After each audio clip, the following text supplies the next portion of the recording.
Hey, this is Bob Fitzgerald. Basketball is an action-packed, lightning-fast sport full of quick moves and split-second decisions. And ESPN NBA 2K5 is no different. The only way to keep up with the action is to know every move available to you on your Xbox controller.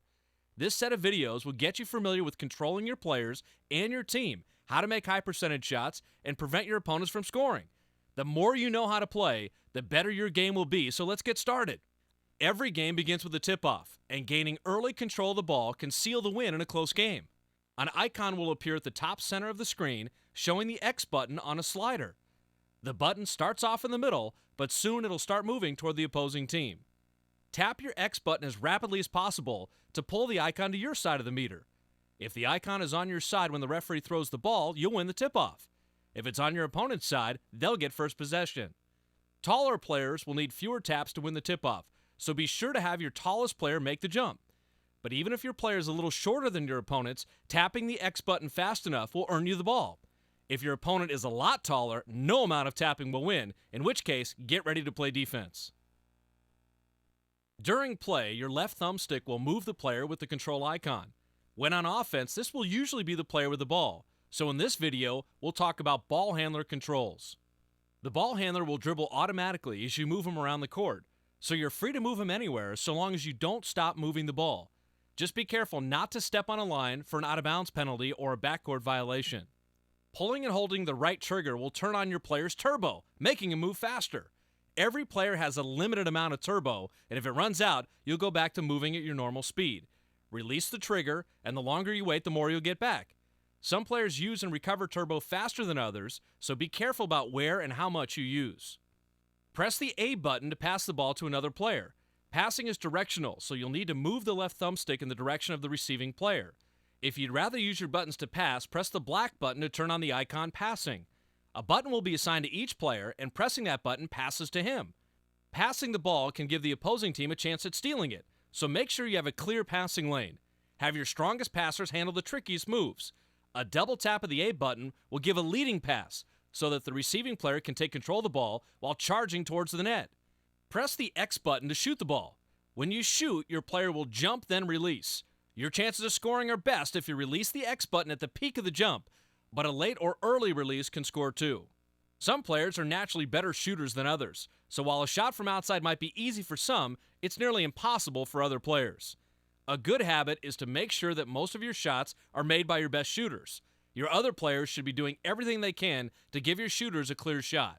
If a defender tries to block your shot close to the net, press the X button again in midair and move the left thumbstick to change the shot.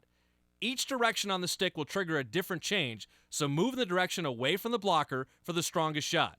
Another way to clear your shot is to call for a pick. While a defender is guarding you, click the left thumbstick to get a teammate to stand at the defender's side.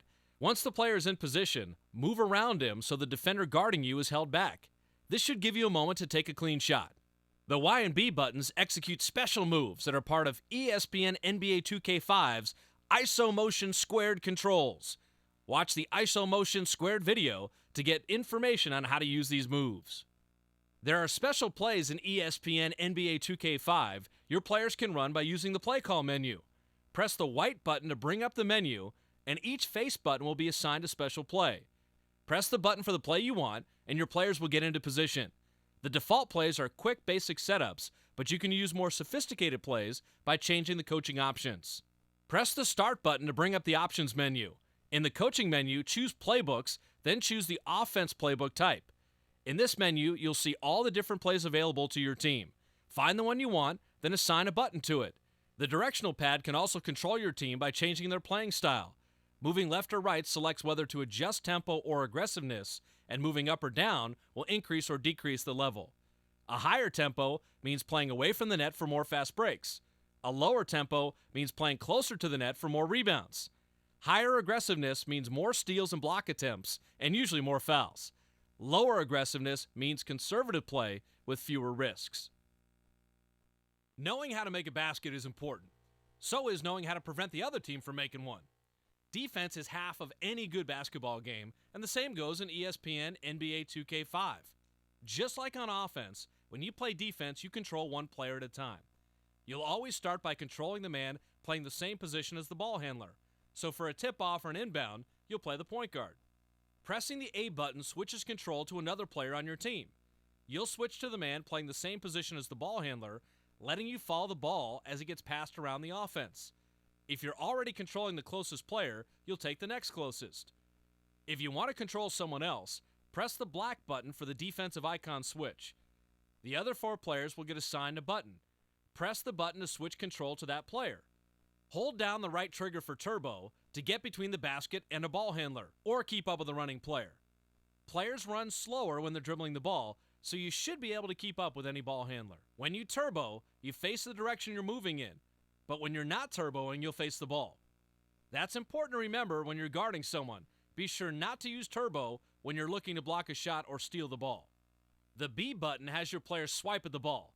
Swiping the ball can free it from the ball handler's grip and open the rock for the steal. The best time to swipe is when the ball is close to your player and being dribbled. If you swipe and the ball handler has both hands on the rock, or when he has the ball away from you, you may make contact and get a reach-in foul. So be sure to time your steal attempts carefully. The X button will have your player jump, which can be used to either block the ball or catch a defensive rebound, depending on the situation. Just like with offensive rebounds, the best place to catch a defensive rebound is on the rebound icon. Time your jump carefully so that your hands are close to the ball at the peak of your jump. Also, like offense, you can affect how your team plays using the directional pad to change the aggressiveness and tempo settings. There's also a separate set of defensive plays available in the play call menu. Press the white button to bring up the menu. Use these plays to improve your chances at containing your opponent. You can change the plays in your play call menu by going to the Options, Coaching, then Playbooks menu, and choosing your defense playbook. Assign your favorite defenses to the 4 buttons. If your team is behind on the scoreboard and there isn't enough time to win, click the right thumbstick for an intentional foul. You'll give your opponent a couple free throws, but if he misses, chances are good you'll get possession and be able to go for the quick score. ISO Motion Squared gives you total control over your moves, opening up your game. There are many motions available to you, and different ways to activate each one, so it's important to get familiar with them and know where each is most effective on the court. ISO Motion Squared has 2 ways of triggering each move, either by a combination of the left thumbstick and a button push, or using the right thumbstick by itself. The only exception to this is the hop step, activated when you press the Y button. The hop step has your player take a leap toward the basket, setting his feet for a better shooting position. You stop dribbling when you hop, so the position you take will be final, but it's a great way to get inside for a high percentage shot. The core ISO Motion Squared move is the crossover, which switches the ball from one hand to the other. Use this to keep the ball away from defenders when driving to the hoop. Press the B button while pushing the left thumbstick to switch the ball to the left or right hand, depending on where you're moving the thumbstick. You can do the same move by pushing the right thumbstick left or right without pushing the B button. If you turbo while performing a crossover, you'll make a spin move. A well-executed spin move can get you around a defender without slowing your drive to the basket. You can do a similar move when you turbo and press the Y button. If you move the left thumbstick away from the basket while pushing the B button, you'll perform a step-back move, walking away from the basket while facing it. This can put space between you and the defender guarding you. It can also be performed by moving the right thumbstick in the same direction. Use this to set up a fadeaway shot. The step-back move can also be used to protect yourself from ISO motion defense. When you perform a crossover drive, the defense can try to stop you by getting in the way and drawing a charging foul. If you see a defender get in your path, the step-back move will cancel the move and prevent the foul. This is only necessary if the defender gets into place and sets his feet before you reach him. When you're playing defense, press the Y button to get in the way of the ball handler making an ISO motion move. Your player will move into position automatically as soon as you press the button, but you have to press it early because if you do it late, you're the one getting the blocking foul. When you step up to the charity stripe, a free throw icon will appear in the corner of your screen. Pull either one of the triggers to get the center circle moving and start the free throw clock. Once the ball is moving, you have 24 seconds to shoot. Pull the left and right triggers to stretch the arms across the icon. Pull until a space is formed between the tips of the arms. The tips don't need to touch, and they can overlap a bit as long as there is space formed between them that the ball can fill. Once you've made the space, press the X button when the moving ball is red. You'll see the icon flash, then disappear, and if you get everything right, you'll make the basket. Otherwise, be ready to rebound the ball. The ball will move faster or slower depending on the free throw ability of the shooter.